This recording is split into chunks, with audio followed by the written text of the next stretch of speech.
Assalamualaikum warahmatullahi wabarakatuh, teman-teman semua penderita asam lambung, kerutan hipertensi, psikosomatis dimanapun kalian berada. Semoga kalian diberikan kesembuhan, diberikan kesehatan, diberikan kesenangan, kebahagiaan, serta ketenangan. Amin amin ya robbal alamin.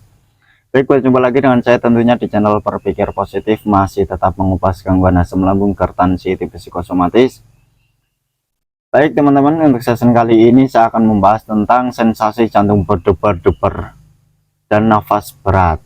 Tentu memicu kecemasan, memicu kepanikan, juga selalu beranggapan bahwa itu adalah penyakit kronis atau penyakit berat. Sama dulu juga saya mengalami seperti itu, juga menduga-duga seperti itu teman-teman. Perlu kalian ketahui bahwa hal itu tidak terjadi teman-teman, atau itu bukan termasuk penyakit kronis. Lah bagaimana mengetahui? Tentunya kalian sudah melewati ronsen atau EKG. Saya dulu juga pernah melewati yang namanya ronsen dan EKG, dan nyatanya semua itu aman, semua itu baik-baik saja, hanya gangguan psikis saja teman-teman. Ujung-ujungnya dirujuk ke psikiater. Memang kalau penderita asam lambung, hipertensi, psikosomatis dihampiri sensasi jantung berdebar-debar, nafas berat, juga pernah mengalami nafas tersedak, bahkan pernah mengalami nafas itu berhenti sejenak. Pasti kebanyakan penderita anxiety itu paniknya minta ampun, pikirannya udah liar, pikirannya udah ngacau ya kan, hidup jadi nggak tenang, selalu terngiang-ngiang. Tentu juga beranggapan itu termasuk penyakit kronis atau penyakit berat ya, itu teman-teman. Maka tonton video ini jangan di skip-skip agar kalian tidak gagal paham, agar kalian tidak salah paham. Bagi teman-teman yang baru saja bergabung, jangan lupa subscribe terlebih dahulu agar kalian tidak ketinggalan video-video terbaru mengenai gangguan asam lambung, hipertensi, psikosomatis dari saya. Juga jangan lupa tekan tombol like-nya, komen, serta share video ini kepada teman-teman yang juga sedang mengalami gangguan asam lambung, hipertensi, psikosomatis. Saya bukan ahli medis, saya bukan ahli psikiater, saya bukan ahli herbal, saya mantan penderita asam lambung, hipertensi, psikosomatis yang akan memotivasi, mengedukasi, memotivasi minimalnya menemani teman-teman penderita asam lambung, hipertensi, psikosomatis. Baik teman-teman, kenapa sensasi jantung berdebar-debar, nafas berat itu sering terjadi, sering menghampiri ya kan? Karena kalian belum sembuh, alias asam lambung GERD-nya itu masih seperti awal teman-teman, alias masih sering kumat-kumatan, sering mengalami reflux, ketambahan GERD-nya itu masih sering bergejolak alias sering kambuh-kambuhan.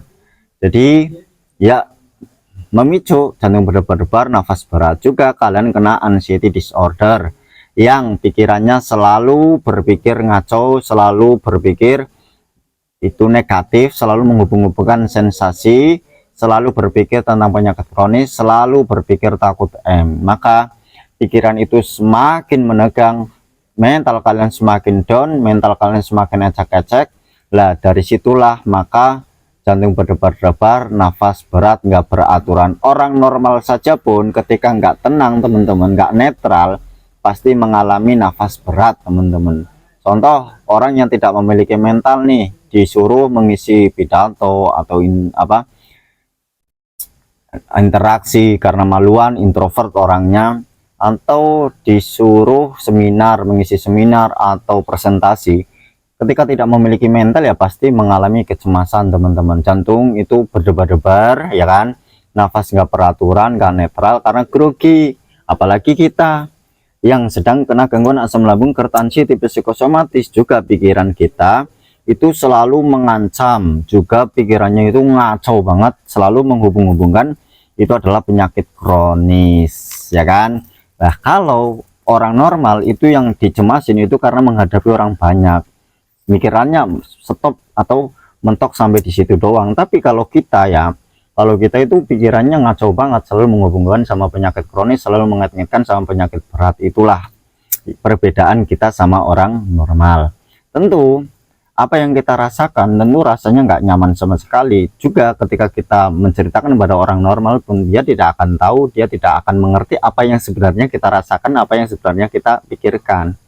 Kalau seandainya kita cerita kepada orang normal pun, realitanya yang ada itu dia akan beranggapan kita kurang iman, kurang healing ya kan, lebay, mengada-ngada, tentu gitu. Maka Ya jangan menceritakan pada orang normal, nanti kalian itu akan tersinggung, nanti kalian itu akan nggak menerima jawaban tersebut, nanti yang ada kalian emosi. Ketika emosi nanti ujung-ujungnya kalian ke trigger, sensasinya pada muncul. Karena penderita asam lambung gertahan sensitif psikosomatis itu nggak boleh marah-marah dulu teman-teman.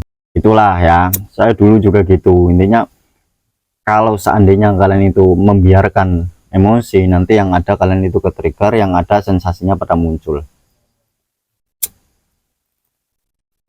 Terus ya, kebanyakan berita anxiety disorder itu selalu apa, jangan-jangan ya, saya dulu juga gitu.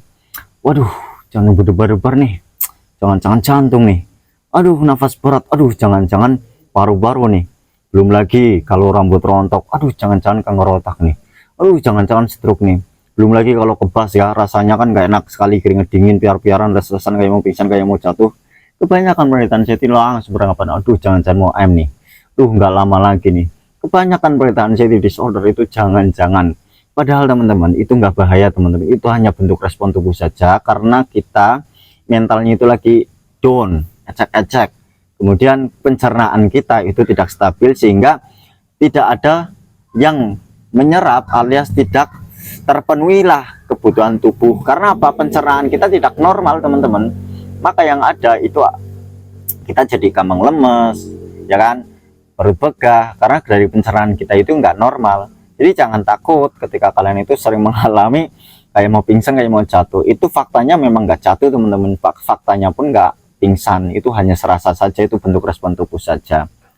Itu juga jangan heran kalau seandainya kalian itu sering sekali mengalami gampang capek, gampang lelah. Pasti kalian nggak ngapa-ngapain kok rasanya kok lemes, letih, lesu ya. Ya itu karena asupan tubuh itu belum tercukupi teman-teman, karena gangguan itu ya belum stabil ya, apa, pencernaan itu belum stabil sehingga belum bisa menyerap. Pokoknya banyakin minum air hangat aja, sama makan yang teratur teman-teman, banyakin makan yang sifatnya itu mengandung vitamin atau nutrisi yang banyak, itu juga akan itu apa, membantu, sedikit membantu di energi kita. Kenapa sering sekali mengalami apa namanya, gampang lapar ya, mudah sekali lapar, juga ketika turutin makan pun mudah sekali kenyang. Karena gini teman-teman, satu, energi kalian itu mudah sekali terkuras atau sedang dikuras oleh pola pikir kalian. Pola pikir kalian itu selalu tegang alias nggak tenang teman-teman, tegang terus. Karena apa?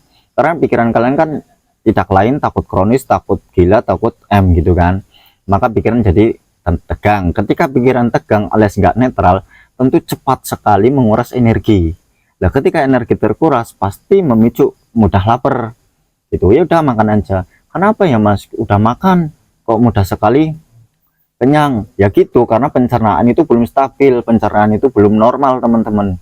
Apa, alat untuk menggiling makanan itu belum stabil, makanya ya penuh gitu. Kadang perut itu sakit kan, sering mengalami sakit, panas, begah juga. Karena gini teman-teman, alat untuk mengelola itu ya, itu belum stabil, kemudian perut kita itu sering sekali penuh gitu kan.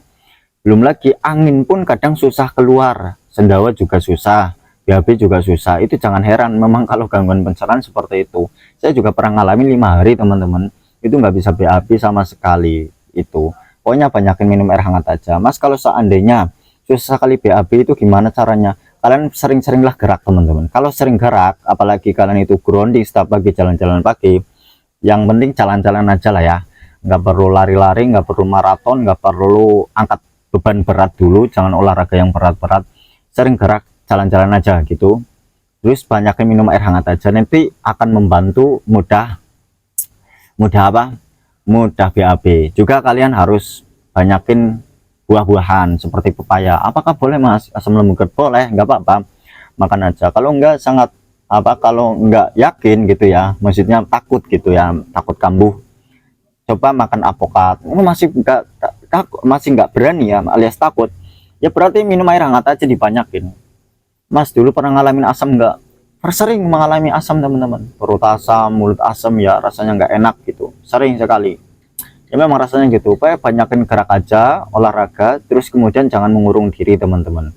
Kalau mengurung diri nanti mental semakin down, yang ada di pikiran kalian itu selalu mengingat takut kronis, takut gila. Nanti ya ujung-ujungnya jantung berdebar-debar, nafas berat, juga nanti memicu ke sensasi yang lain seperti keliengan, mata buram, mata tidak jelas, gelap, berkunang-kunang, pandangan nyata dan tidak nyata. Terus kemudian kalian harus harus melakukan, yaitu memperbaiki pola hidupnya. Mulai sekarang jangan begadang teman-teman. Kalau begadang itu yang ada kalian letih lesu. Ketika letih lesu itu mudah sekali jantung berdebar-debar. Itu sesuai pengalaman saya teman-teman. Jangan begadang ya teman-teman. Kalau kalian kepengen cepat sembuh dari gangguan asam lambung gerd sensitif psikosomatis, jangan begadang. Itu minimal sekali itu 6 jam dalam tidur, dalam satu malam itu tidur 8 jam itu ya minimal. Tapi minimal sekali itu 6 jam, 8 jam ya bagus banget. Kalian itu tidurlah yang teratur, jangan begadang. Perbaiki pola makannya. Kalau metode saya dulu teman-teman, 2 jam makan, 2 jam makan, 2 jam makan, itu juga membantu ke GERD-nya. GERD juga memicu jantung berdebar-debar, nafas berat juga teman-teman gitu. Kok jadi males ya mas? Dulunya saya produktif sekali, kok jadi malesan banget ya. Ya karena kalian itu kehilangan hormon teman-teman, hormon serotonin, endorfin dan dopamin gitu. Maka udah lakukan konsisten jalan-jalan pagi, perbaiki pola makan tadi ya, banyakin minum air hangat juga hindari searching teman-teman, biar pikiran kalian itu nggak tegang, biar pikiran nggak takut, nggak selalu mengingatkan sensasi sama penyakit kronis. Sudah itu lakukan terus menerus, jangan kebanyakan searching, juga jangan kebanyakan mengurung diri. Lah biar kalian itu nggak takut, nggak tegang ya, sering-seringlah melakukan aktivitas yang menyenangkan, terutama hidupkan kembali hobi-hobi kalian teman-teman. Hidupkan kembali hobi-hobi kalian, lakukan secara kontinu biar kalian itu lupa terhadap sensasi. Kalau kalian itu lupa terhadap sensasi, tentu kalian itu nggak hidup dalam kecemasan terus menerus, juga akan mengembalikan hormon endorfin dan serotonin. Apa itu endorfin? Endorfin itu kebahagiaan, karena kalian semenjak kena gangguan asam lambung gerd sensitif psikosomatis, yakin kalian nggak pernah bahagia, kalian nggak pernah senang, apalagi tenang kan gitu. Sering-seringlah melakukan aktivitas yang menyenangkan saja, hidupkan kembali hobi-hobi kalian. Melatihlah mental teman-teman, sering-seringlah berlatih, berinteraksi, bersosial. Intinya apa? Agar tidak mengurung diri, biar nggak meratap-ratapi, biar nggak menuruti gelisah, gundah gulana. Itu lakukan terus menerus, semangat terus, lakukan secara kontinu, perbaiki pola-polanya, dan lakukan olahraga di pagi hari, setelah itu berjemur.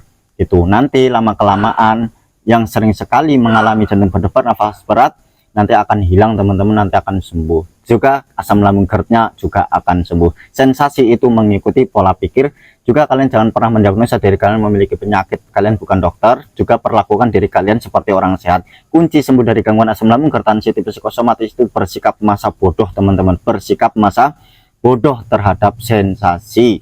Itu juga biar kalian cepat sembuh, maka sering-seringlah melakukan hal yang menyenangkan, yang membahagiakan.